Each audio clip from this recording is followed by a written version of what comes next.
Hello and welcome back.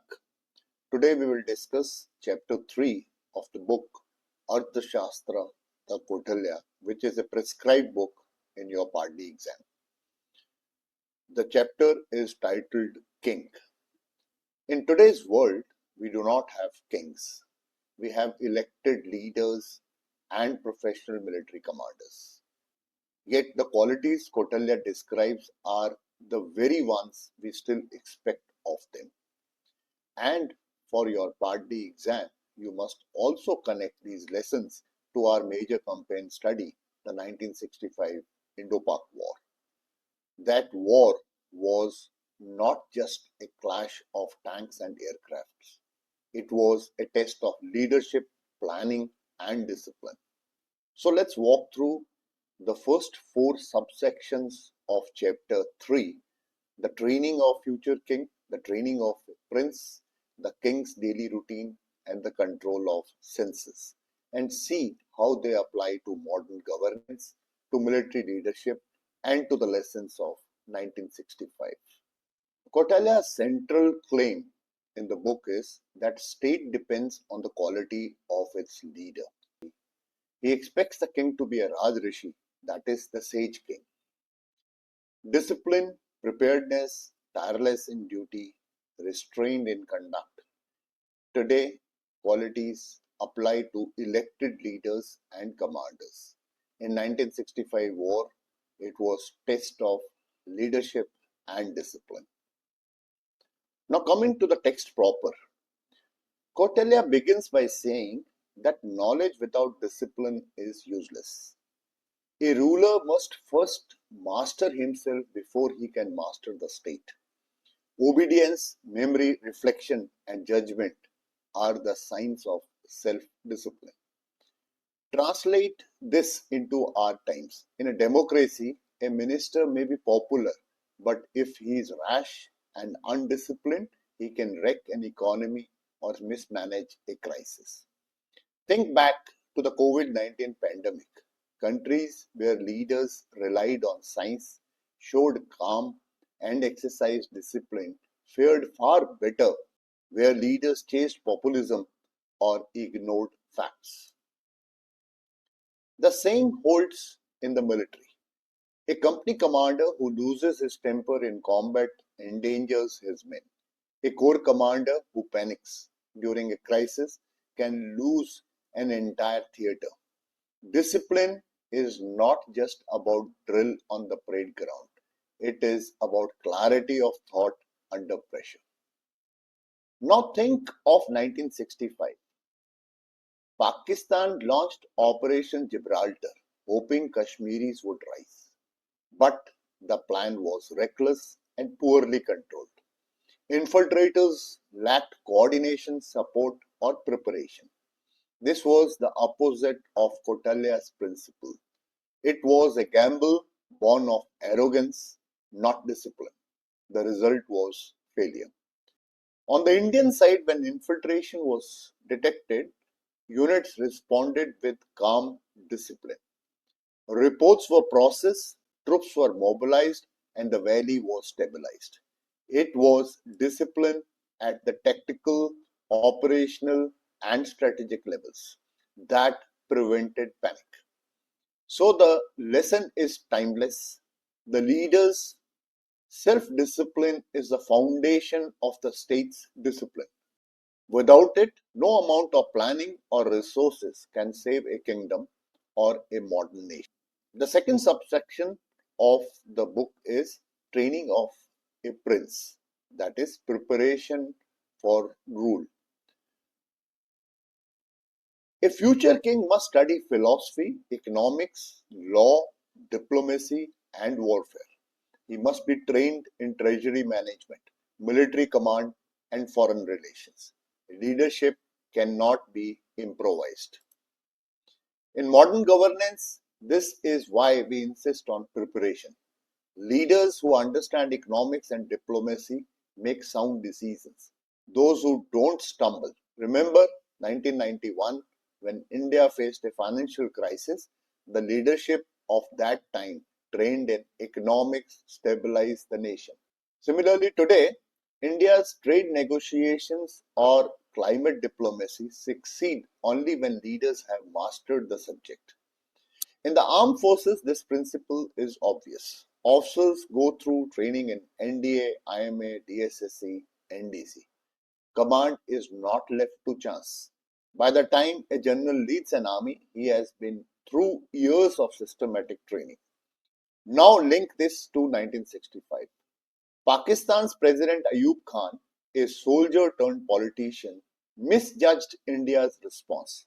His team believed the US and China would back them, and that India was still weak after 1962.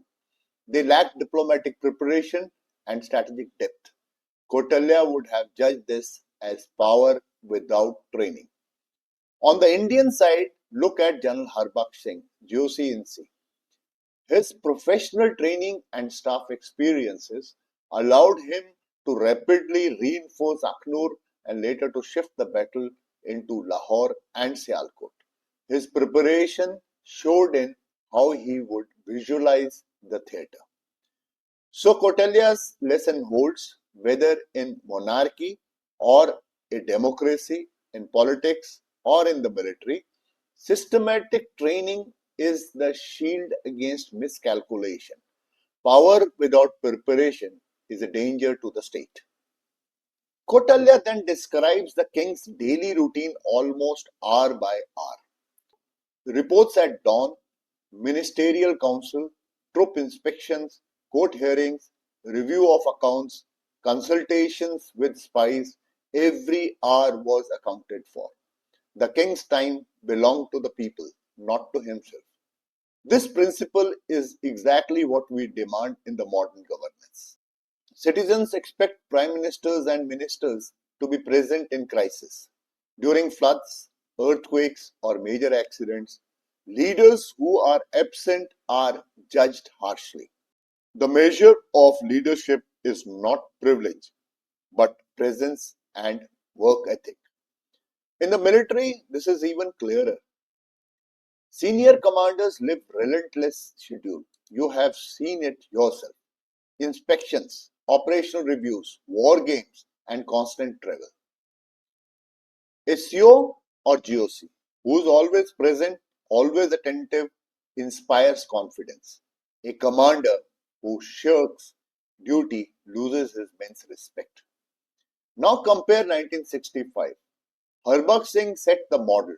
He personally toured sectors, met units, boosted morale, and ensured orders were carried through. His presence on the ground was decisive.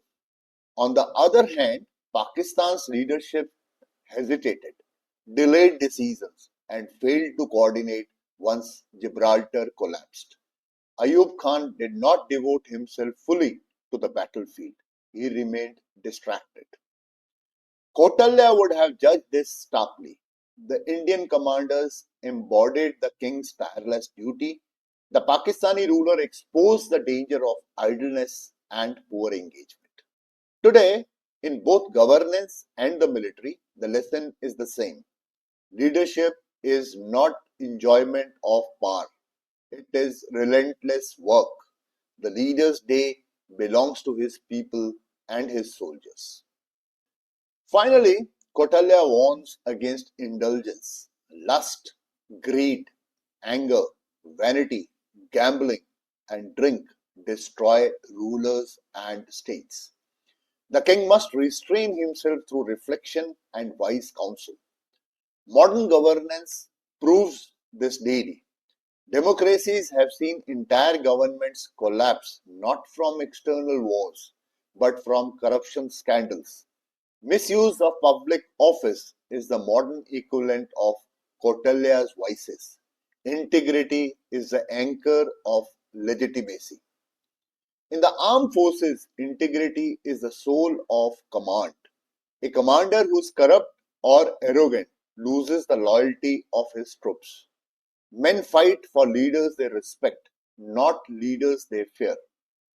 Military history shows us that the collapse of armies often begin with moral collapse in the officers' corps. In 1965, arrogance was Pakistan's undoing. Overconfidence in India's weakness after 1962 led Ayub Khan and his generals to gamble recklessly. They launched Gibraltar and Grand Slam without realistic calculation. This was indulgence in ambition, not control of the senses. India's leadership showed great restraint. Prime Minister Lal Bahadur Shastri kept rhetoric minimal, focused on limited objectives, and refused to escalate unnecessarily. Harbakhsh Singh too demonstrated humility and integrity. This moral balance ensured India fought with clarity and avoided overreach. So the point is timeless. Control of the senses is the control of the state. For modern politician, it means clean governance. For military commander, it means honor and credibility. For both, it means survival. Let us sum up the four subsections. First, discipline. The leader master himself before he can master others. Second, preparation. Leadership without training is dangerous. Third, duty. The leader's time is not his own. It belongs to the people and the soldiers. Fourth, integrity. Restraint from vice and arrogance is the foundation of legitimacy. In Kautilya's time, these defined the ideal king. In our times, they define good governance and sound military leadership. In 1965, Pakistan's failure on these counts doomed its gamble. India's relative strength in discipline, preparation, duty, and integrity carried the day.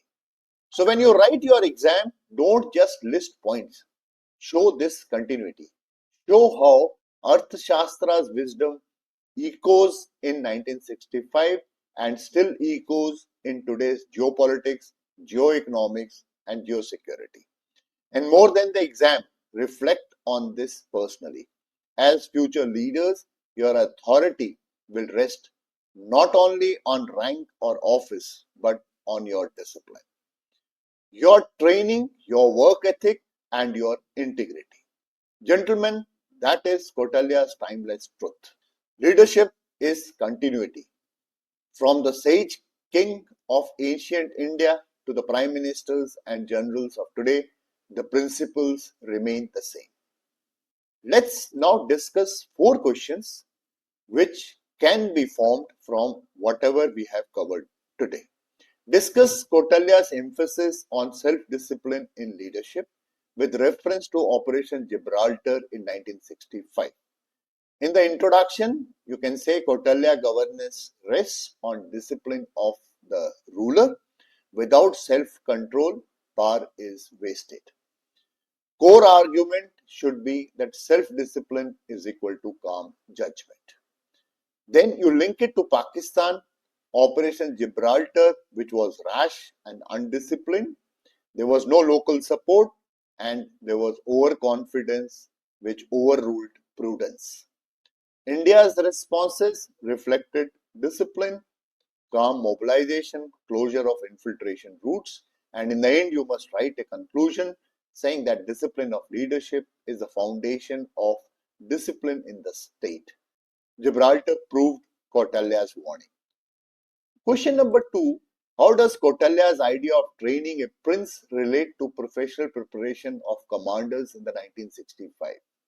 After giving the introduction, wherein you can mention that a prince must train in philosophy, economics, diplomacy, and war, core argument is preparation ensures sound decisions. You can link it with Ayub Khan and his generals who lacked diplomatic preparation. They overestimated US, China backing. You can also quote General Harbakhsh Singh's systematic training, which showed rapid reinforcement at Akhnur, bold opening of Lahore and Sialkot fronts. Kautilya insists the king must devote every hour to public duty. Compare this to leadership style during the 1965 campaign. The core argument is accountability and tireless work leads to legitimacy. Link it to General Harbakhsh Singh's personality and also Ayub Khan, how he hesitated and delayed decision. Examine Kautilya's warning against indulgence in light of Pakistan's strategic overconfidence. The core argument is integrity and restraint ensure survival, arrogance leads to overreach. You can then link to Pakistan's arrogance, which assumed India was weak, overconfidence in Gibraltar, and thereafter Grand Slam. With this, I come to the end of today's episode. You are requested to please like, share, and comment. Please go through this video very, very deliberately. In future also, I will try and correlate Arthashastra with today as well as with 1965 campaign. Keep working hard. All the best. Jai Hind.